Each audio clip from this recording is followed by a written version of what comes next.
always has a habit of going live without telling me, and I think we are.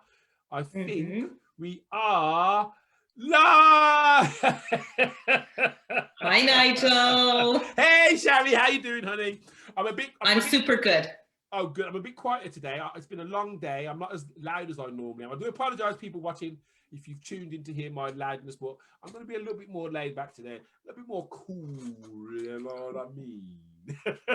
Well, I'm joined today by Shari Reinhart of ShariReinhart.com, who also runs a podcast called the Metamorphosis Monologues.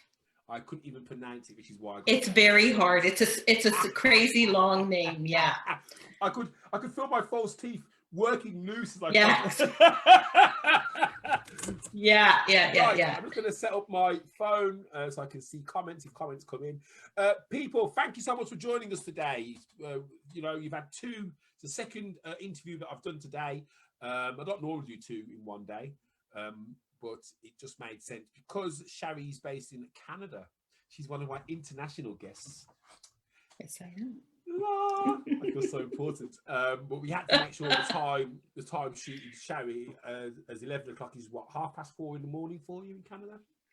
No, now it's 1:30 in the afternoon, actually. Oh, at 1:30 now? Yeah. So if we do it at 11 UK time, that's 7 o'clock in the morning for you, which isn't fair to do an interview, especially with someone like I don't like that time.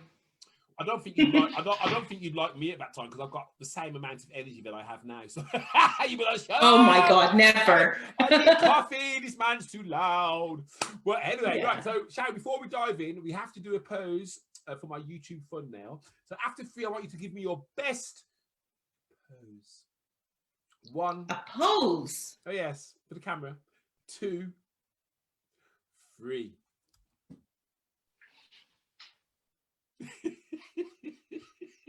I'm sorry.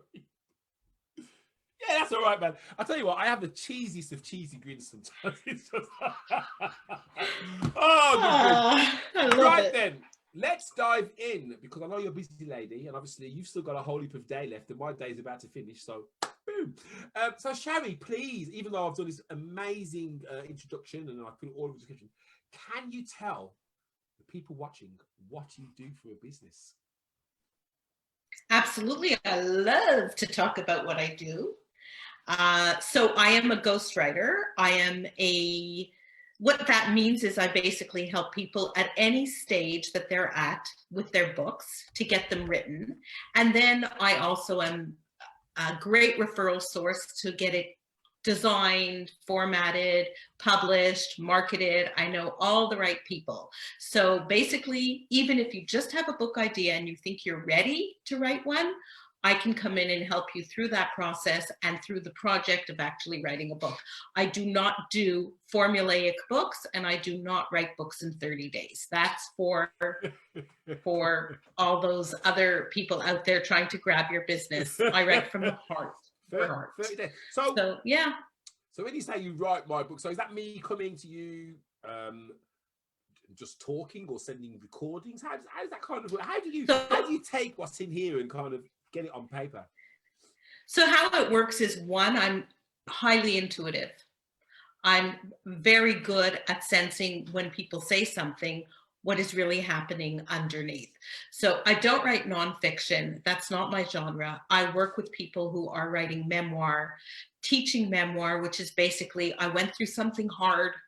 I got over it. My life has been so well informed and is so great because of that hardship. So they basically want to take their life story and help to inspire others to heal and transform their lives. So I have a very specific genre that I work with. Mostly it's coaches and wellness professionals.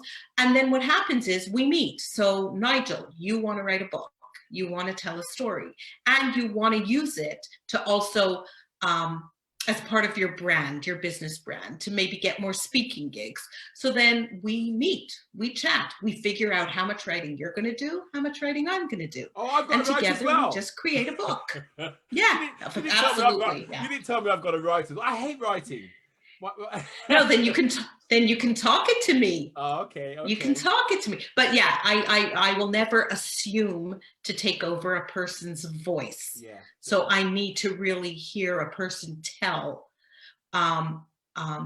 talk about themselves. Yes, So I get yeah. to know their personality so that I can write Yeah. using their tone, their voice, and the emotions under it. It's really all about description, emotion, creativity. And that's why people hire me, because they know what they lived through. They just don't know really how to talk about it so that that the public will want to read that. So that's fantastic. I get involved. I mean, there's so many people who have got a book in them. You know, I mean, everyone has got a story. Everyone has got a story. Some are more interesting than others. Some are more traumatic than others. But everyone has got a story, and I think it's a fantastic business. I would imagine, though, with you being quite a one-on-one personal service, does that limit you in the amount of authors you can work with at any one time? That's such a good question. First, I want to go back to everyone wanting to write a book. The truth is, it's 88 or 92% of people who will admit to saying, I have a book in me. But I think something like 12 to 20% of those actually follow through. What's made it beautiful for anyone who has a story inside of them that they want to get out is that now the self-publishing industry makes it easy for anyone to write a book. And in answer to your question, in terms of how many people I can work with, I really can only work with a handful of clients who want me to actually sit down and write their books for them or with them. So it is a labor-intensive project that I take out of their hands and assume all the responsibility for them. So it's very detailed. I do also work with people who have written books and they wrote their crappy first draft and they just know that before they hand it over to be published and read, they have me come in and doctor it up for them. So I'll ghostwrite about 6 to 8 clients a year, but then I have all those other projects, so I just doctor up. So, It's fun. I love it. Is there any thoughts then? Because obviously, I mean, I would imagine that the demand far outstrips what you can supply in terms of you. Is there any thoughts for you to maybe turn this into? Obviously, it's not going to be the same, but is there any thoughts of maybe turning this into some kind of online course to allow people to even get to a level where they're able to hand something over to you for you to kind of then beautify it? Is that something that's on the radar maybe, or? That's totally something that I have been entertaining the idea over the past 6 or 8 months, I would say. I'm not sure if it's something I want to do, and I do have resistance there. So I am actually working with a business coach on that resistance, which is really interesting, because if this chosen area of mine, of how I'm making a living and serving the world, if it's limited and there are more people who need or want this from me, then it wouldn't be right for me to hold back. Then I'm not doing my whole job. So I'm, you know, for me, it's all about that energy of, are there people that I'm not serving because I'm so keen on the craft, of writing excellent books? And so, great question. I think there may be. I think just as like, from the outside looking, I think it allows people to enter your ecosystem, pick up some of your pearls of wisdom and guidance, you know.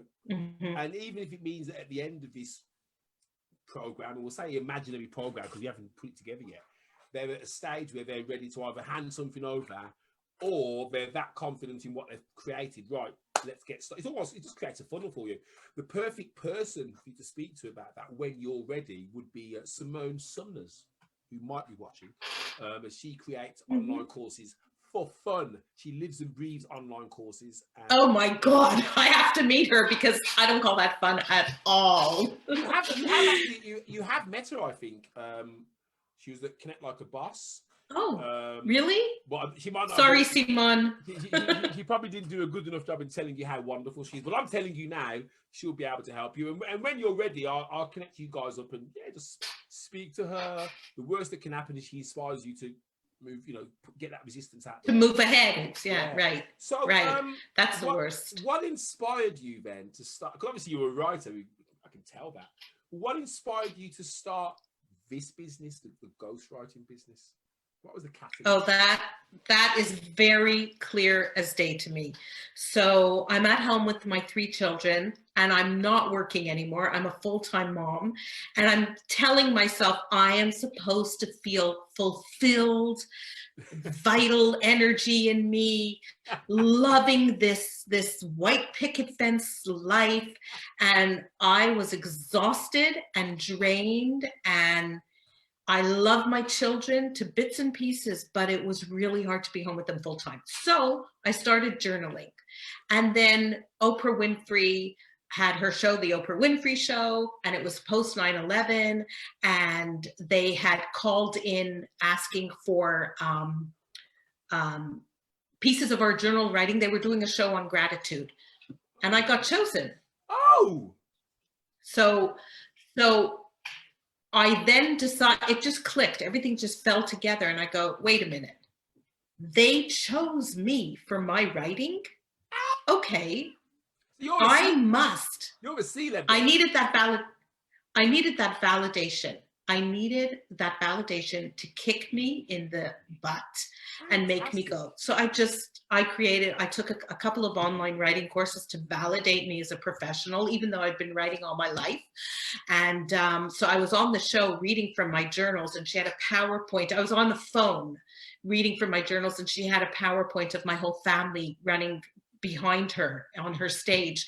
And that was it. I started a networking group and I met people and I started writing marketing material and website content and all that stuff. And then one day I just moved into ghostwriting and decided bigger projects were my thing. I like the bigger projects. So here I am. All I'm going to say, guys, is we have a C-Leb on the... a C-Leb. a C-Leb on the spot. That's why you see my background? Because it was that moment that turned my life around for me. Wow. And how I built my whole future. It was from that moment. Yeah. But the thing is, so my background is all. You had to take a chance on yourself and send that information in for them to, and even that must have been a bit of a decision for you, because obviously that wrestling of, oh, is it good enough? Am I good enough? And wow, you must have been. Was you Actually, Nigel, I would like to share something with whoever's listening or will be listening on the replay. It actually was not a brave move at all. It was a desperate move. I was that unhappy. And when that call came, like when I saw that notice, send in your journal writing, I didn't even think twice. I have nothing to lose. It was one of those rare moments where I just put faith in that email, never thinking they would call me. It just felt so good to send that off. Love it. I never imagined they would call. Love it. And you know the nice thing about that? Because I remember there's a gentleman called Crosley, and I always remember him giving a talk. And he says, the problem, he says, like dogs, they see black and white, yes and no. Humans, they go, what if? And that is exactly the problem. Now, because you didn't even think about it, it was just like, it's going. No. You didn't give yourself time to talk yourself out of it. And that's exactly, guys, that's a massive learning. And whoever's listening now and watching this, take that as a learning, because all that time that you're spending there thinking, shall I, are people going to care, blah, blah, blah. It's just time wasted, because if you just do it, celebrate the result. The result might be that it's just that you've taken that action, but exactly that'll be the minimum result you'll get. And, just take it. And I think to myself, had I not done that, like now it's all these years later, it's literally 20 years later since I've been on that show, but she informed so many of the decisions I made Yes. that gave me this career that I absolutely love. Now I took the steps. So that's the lesson, is that if we keep, you know, I sabotage myself in other areas. Let's face it, folks, we all sabotage ourselves, but there it was not my thinking brain, it was my heart that sent it, and it informed my life. And are you still in touch with Oprah? I mean, are you like on speed dial, or do you like catch up Christmas Trust me, she don't know who I am, but it's okay. I know her. I bet she does, really. You know what I mean? The thing is, with someone like Oprah, there will be certain things and which will have stood out to her over the years. And I reckon every now and again she goes and checks out your website and goes, yeah, she's doing all right. She's doing all right. I do. So I have every magazine that was ever issued. So it was 20 years of issues, and I have them all sitting behind me. And I do sometimes, I don't know why I haven't done it, Nigel. I want to just take a picture of all of it and tell her, thank you. I know you have a million people thanking you, but legit, do it. I will. I don't know why I haven't. You've got nothing to lose. The thing is, just even doing that as an image and putting it on her Instagram or her Twitter. Yeah. If Oprah was even to just say thank you, think of the traction of those people going back to you to say, well, exactly. Who's this lady who's got Oprah's attention and what's she about? And then absolutely starts that yeah. whole process again. Oh, that's fine. Listen, if you do speak to Oprah, just like let her know about the Campbell man over in the UK. 100%, because it's going to happen one day. But I will do that. But I will tag you in it. If I ever do it, I'm going to tag you in it. No, there's no ifs now. You are going to do it. Oh, okay, right. So, obviously, a lot of challenges with the business, I would imagine, over the years. So what have been some of the big challenges you've had to overcome to be where you are now? Okay, for me, they're very personal challenges. So which affect my professional life. So one is, we talk about self-sabotage. So, you know, if I'm very, very hard on myself. I overgive because writing is creative. I tend to spend a lot more time on projects because my heart is so in it and I care so deeply about the end result, which is a person's life story in paper. So I need to work on that element of my business where I charge for this, I deliver this, and not blur those lines, because it's an intimate teamwork that we develop, writing those books, and we become friends, at least for the longevity of working together, which is usually about 8 months to get a book from start to finish. And so I need to become a little less involved. I need to work on that, on the emotional level. So that's one challenge I'm working on. Another one is I don't like the sales part. And I know that 9 out of 10 people listening to this now will go, well, yeah, who does, right? Sales is lovely. What's wrong with you guys? I know that's your bag, but I always feel like I'm selling myself, and that's hard for me. I'm really good at selling other people. I'm great at referring other people when I see a potential match, like matchmaking, a business owner to a consumer. I love doing that.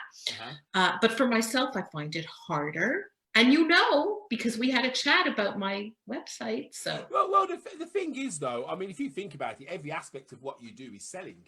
Even being on this show now and us talking, you're selling yourself. There's going to be people who watch this who go, oh, isn't she lovely? They're going to follow your links. They're going to go and check out, you know, your offer. They're going to look at your website. There's going to be some people who say, I'd love to write a book. You know, your people will buy into you. Selling doesn't start when you say, hey, look at my finger.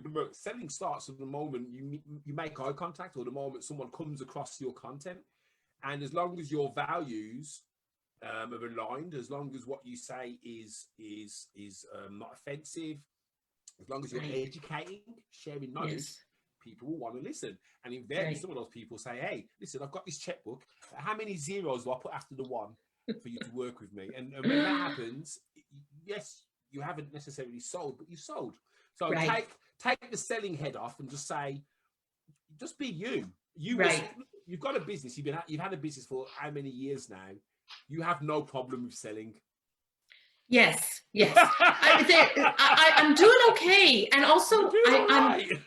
I mean, one of the luxuries I have is that I'm in a very niche business. Yes. So at least in the circles that find me, I have little to no competition. Yes, yes. Right? I'm also very clear on who my client is. Yeah. Like, I know that if you're in the financial world and you want to write a really dry book on wealth management, no, I'm not your girl, right? So there's so much clarity around who is right for me. And then I think people magnetize to that, and they know that either they are right, like either that I am right for them or I'm not. So it's easy. That part is easy.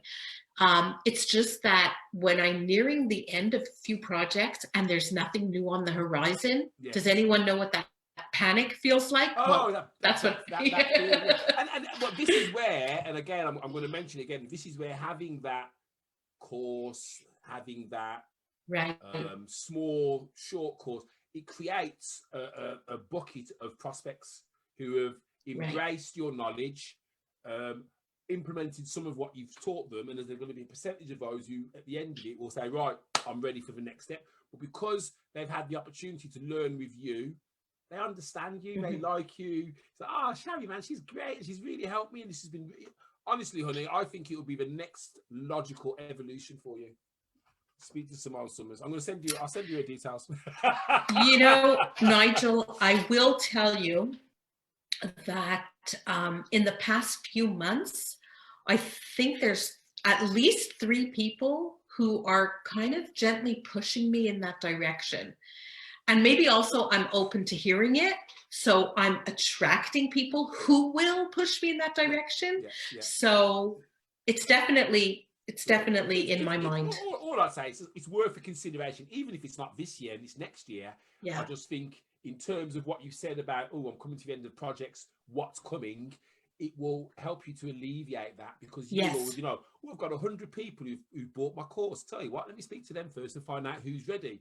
You run a very scarcity type promotion where there's only a limited amount of spaces. Some people will be ready to make a decision. It's just logical, especially if they followed your journey already and embrace some of your knowledge.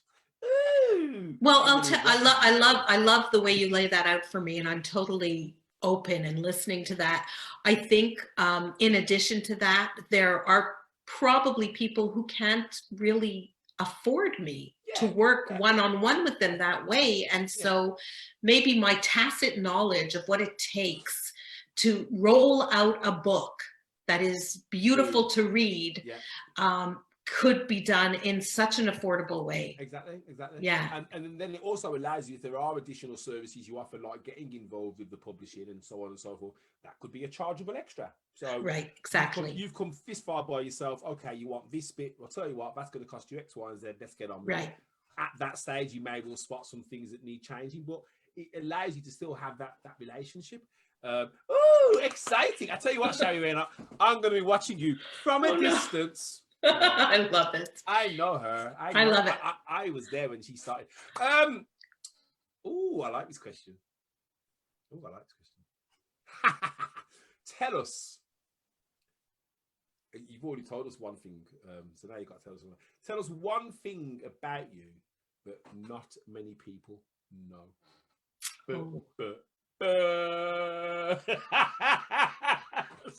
Ooh. I want to come up with something really juicy, but I'm not a juicy. Don't put your marriage at risk by saying it wasn't me. Honestly. Oh my God.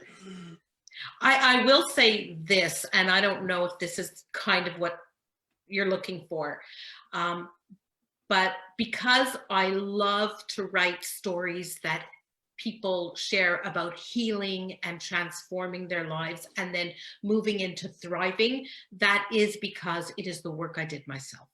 I had a lot to heal from. There were some traumas, and I did the work. It took took me 25 years of hardcore, all kinds of self-development work. Yeah. I lead a very spiritual life now. And all of that experience informs the work I do with my clients. Fantastic. Very strongly. You would definitely resonate with one of my good friends, Natasha, who runs the Crystal Healing Energist, which is all about spirituality and self-love. So I shall connect you guys up. Oh my goodness, I love it. Thank you. Right, let me have a look to see if we've had any comments coming. I missed a load of comments earlier. I do apologise for anyone who commented earlier. I did miss you. I was that engrossed and gassing that I completely forgot to look at the comments until afterwards. So I'm going to do it now, so no one feels left out. Let me just find the page. My computer's go slow today. Right, I've got a few here. Oh, let me turn the sound down. So, hi Mandy, Hakan Hyman and Alison Cotton. Thanks for joining us today. Hi Rohini, who I interviewed Rohini earlier. Thanks Rohini for coming in. Alison says, amazing interview. She's obviously talking about you. And Alison agrees with you. I'm with you about selling. I can't sell myself either. Cotton, thank you, Alison. Yes. Such a blagger. Alison Cotton sells herself without selling herself. And this is the thing. People have to get rid of this used car salesman. Oh, boy, it's that is not. Yes, okay, yes, it is selling. But if that's not your way of selling, then it's not your way of selling. Unless you work in a call center and you've got a boss hanging over you saying, you've got to make 40 phone calls an hour, you know, sell from the soul, help, educate, share knowledge. That's selling. You know, telling someone why this is better than that, or why this option is better than that option. You know, Nigel, when you talk to me about what you do and all, I mean, obviously you're known for the great, incredible energy that you have. And when you talk to me about what you do, you're selling yourself without even wanting to. Like, it's not even your intention. I know that because I would feel it if it was icky. And it's not. You just love to talk about what you do. And if we latch on, you're happy. And if we don't, you're just as happy. So that's a form of selling that I actually am attracted to. Yeah. Because it's not overt and it's not covert. It's just who you are. The main thing for me is that you are aware of what you can do. And that's it. And right. Whether it's me that helps you get there or somebody else. When I worked for some of my previous people, I won't mention any names because people might start throwing tomatoes at the screen. But, you know, we were set up and we were trying to sell. Don't leave there without a big order and And what it did, it removed the element of the relationship, because if money is the only thing you're there for, what's the actual point of talking to him about anything else? And I had to turn that on its head, because it was like, you know, I wanted to know more about the people sat in front of me. Yeah, okay, you might place an advert at the end of it all, but I'll tell you what, let's talk about you. And the reason it served me well was because when I went to see these people the following year, and I could repeat information they'd said to me about their wife or their kids or the holiday they had, and they realised, hold on a second, this guy listened to me. He didn't just come for my money. That endeared those people to me, to the point that they would then pass me referrals, so on and so forth. So it's just a natural thing. I've sold windows. Bloody hated it. I've sold kitchens. Completely hated it. Couldn't do it again. Oh, awful role. I mean, don't get me wrong, people who do it, fair play to you guys, but I'm not sitting in someone's house for 3 hours until they say yes. No. And if someone came to my house and tried that, I'd turn them out. So I sell the way I'd like to be sold to. Most of the people who've sold to me haven't sold to me. They've just talked to me and they've been interested in what I've had to say. And it just turns out that what they've got to offer aligns with what I'm looking for. And it's, hey, have some money.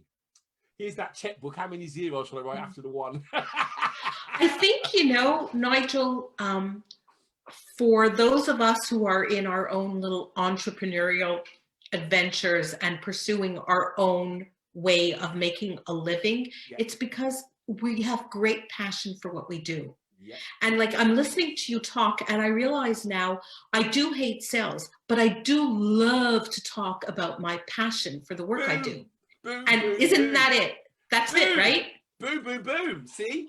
Told ya. That's it. But you led me there. You led me there. Alison Cotton, I hope that you've come to the same conclusion, because I know you like to talk about yourself.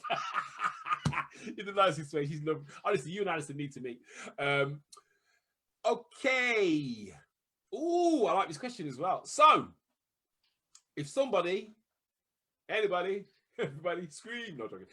If somebody wanted to start a business right now, if they were crazy enough to take that plunge, I'm going to do my own business, what 3 bits of advice would you give them? Oh my God. 1, do not write a formal business plan. Okay, I know this is very controversial and contrary to the advice that everyone else would give. But when I started all those years ago, everyone told me I needed a business plan. Yep.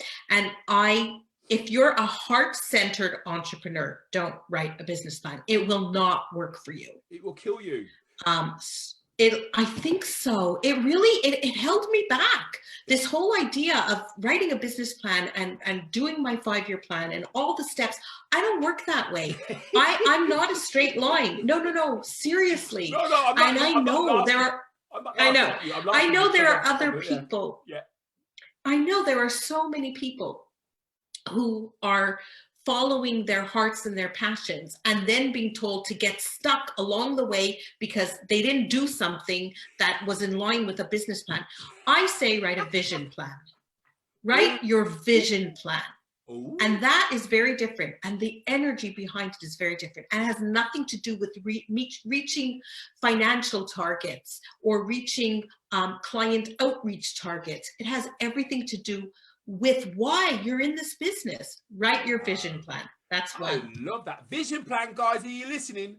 A vision plan. All the accountants right now who are going boo hiss, I know you are. Yeah, exactly. You know, what Shari said. I'm not afraid of you. I don't care. I'll challenge you. But I've heard of it. I've actually witnessed people get stuck at business plans, like you've said. And I'm the one. And I've heard people lose their minds over business plan because it's literally, I need help with this business plan. How long have you needed help? 3 months. What have you been doing? Well, I don't know where to start. I don't know what to write. There's that many different templates online. Which one shall I do? How many pages should it be? It's like, oh God, just sell your service and product, you know. Vision plan, like it. So that would be my first piece of advice, which people will either really gravitate to or gravitate away from. Cool. The second piece of advice I would offer is know your personal values. Make a list of your 5 top personal values. Yeah. And now figure out how they're going to align with whatever you're doing in your business. Because if they don't align, it won't be sustainable. Whatever you're trying is not sustainable. Yeah, so I think that's a really good starting point. Yeah. If you're new at something, is really know what matters to you and somehow let that show up in your business, whether it's your marketing, or in the conversations you have and how you network. Let that inform your business. So that would be 2. If Natasha watching this, she's not watching, but she will love everything you've said because it's so in tune with what her whole mantra is and how she runs her business. Ooh, some pearls of wisdom here, guys. Well, I'm old, so I figured it out finally. Get off with the old. I'm not even having that. Okay, thank you. So, and the third piece of advice, this is hard, and we're always working on this, but to stop listening to yourself. Really stop listening to yourself. And if you have to throw stuff up against the wall and call it failure, then fail many times. Keep throwing stuff up the wall, because that is going to show you where you need to go by eliminating what didn't work. It's not failure. Absolutely. It's a process of elimination. Absolutely. And it'll inform where to be. And I only know this now because I've been through all of it. Boom! Guys, zingers, absolute zingers. I'll tell you what, some seriously fantastic tips there. Anyone who's watching, you know, you kind of failed to have picked up at least one of those tips that's going to help you. The last one about stop listening to yourself, huge one in the world of self-employment. Not so bad when you're in corporate because you've got HR departments and bloody sales departments and different people to bounce off. But when you're on your own, the conversation you have with yourself can be the biggest obstacle that you have. Yes. Yes. So stop listening. You know, sometimes it's good to listen, but sometimes it's good to just get on with it, take action. Yeah. And yeah. get it done. Same way you did with Oprah. Because if you'd have talked to yourself, you'd have talked yourself out of it. Right. Exact. Absolutely. 100%. Yeah. Fantastic. Okay. So, Shari, is there anything that the people watching can do to help you right now or in the future? Help me right now. I honestly, no lie, my favorite thing to do is to get on a call with anyone who really has a dream or an idea or a desperate desire to write a book, but are completely stuck. I have no problem talking to people, and really, I don't expect anyone to hire me from the call unless they are called to do so. I really enjoy having those are my favorite kind of conversations. You have a book, you have a story, you want to share it with some unknown person like me, call me, let's just talk. And that would be doing something for me without any ulterior motive. And I actually think that would be fantastic, because it comes across that you care so much. And I think anybody, especially if they've gone through trauma which they want to get out in the form of a book, to have someone like yourself in their corner, who can understand trauma, maybe not their trauma specifically, but can understand going through a hard journey and coming out the other side. It's like having your own bloody therapist, isn't it? I mean, and this is why I imagine you've become very, very close friends with a lot of your writers, and Christmas cards backwards and forwards and all. And it's obvious to see why. So that's fantastic. So people, you know, Shari Reinhart, I mean, even her name's cool. Make sure that if you are looking or thinking about doing a book, but you don't want to do the writing yourself, because I know a lot of people are scared of writing because of grammar, the commas. Where do commas go now? And full stops, and oh my God, it's a semicolon. Can I just say something to that? Anyone who's doing any kind of writing, even if it's to go out in the public sphere somewhere, honestly, all those old rules, just ignore them. E.E. Cummings was a poet from what, the 1960s or something. He never used capitals. And he was like the coolest poet, never used a capital letter. I'll be having to work with my English teacher then, because I got bloody red marks. Yeah, no. And you know those two spaces after a period? Could you stop? What's the point? Like, I'm sorry. Oh my God, I'm going to get shot for saying this. But Grammarly says it's wrong. Yeah, I know, exactly.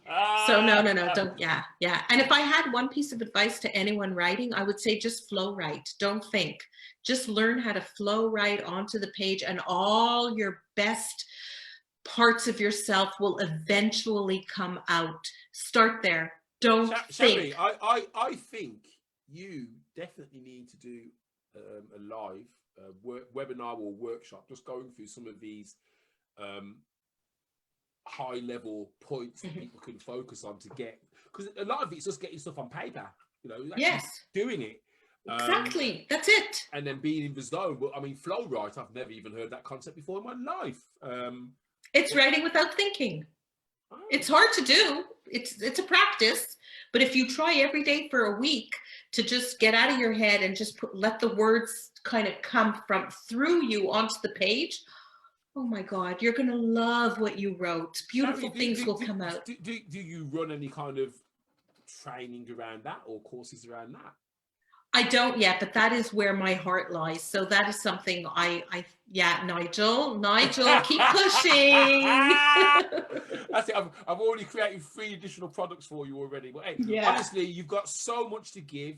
I think the moment you can turn some of these into on-demand, online, I can access it at any time. Everything else grows with it. It gets your name in front of more people. You're helping more people. More people have been talking about the help you've given them. It can only be a win-win-win. Again, not to be done tomorrow or next week or next month, but most certainly to be part of the medium to long-term goal for the business. Yes. Oh, thank right. you. People, we are going to go now, but thank you so much for joining us. Mandy Hockerman, she says you're an amazing lady. Oh, thank you, Mandy. Mandy, reach out to Shari. She's going to drop all of the links, etc., in the video comments. Alison, Mandy, thank you so much for joining us, and Rohini. I know there's been a few others, but you haven't commented. You've been lurking. That's okay. I don't mind lurkers. Reach out to Shari. You know, I do want to do a book. When, I don't know. I've spoken to several people about it. The ghostwriting side of things definitely appeals, because the thought of having to do 20,000-30,000 words myself is like, oh. But then if someone's going to do that for me, that's like, yeah, that could work. It's cool. It's fun. But I know that there's a lot of you out there who also want to get your story, your reality down on paper so others can learn from it. So reach out. Shari's going to be bringing some fantastic courses alive over the next couple of months. Oh my God, I think I just made a commitment with you now. Oh no. All right, in your own time. But when she does, make sure you're on her radar and so that you can get access to those, because even if it's the case that you don't necessarily want the ghostwriting, but you just want to know how to do things, this is the lady to learn from. Listen, she has worked with Oprah. Nobody else matters now. Oprah. She's the best. I still love her so much. She's good. So people, thank you so much for watching. I don't know if you watched earlier, but the prize for the hashtag replay has now been completed. So if you are watching this video on replay and you do hashtag replay, and I know if you've done it at the end, because it comes up with a timestamp, so don't cheat at the beginning. Then you will be getting a message from me and a link to a place that you can download stuff. Free stuff. No, there's no clothes or jewelry there, but there will be some stuff that might help you with your business. But Shari, thank you so much for today. Thank you for the opportunity to talk pleasure with you. People watching, thank you so much for joining us. If you've got any questions for Shari, please send them over to her. Make sure you go and connect with her. She can help you, even if it's just to talk to you about how you can do things going forward. So people, have a fantastic rest of the week. There's no live this Thursday, although I might do an impromptu live myself and put on a wig and come on and sing you all a song. Only joking. I love it. You're awesome. What someone say? Oh, go on, please do that. That's it. So guys, have a fantastic evening. Shari, don't go anywhere. We're gonna have a quick debrief, and we shall see y'all next week. You're the best, Nigel. You're the best. I love being with you. Oh, thank you so much. Right, we're going. Yeah. You're making me emotional. Right, guys, I'll see you all later. Don't go anywhere, Shari.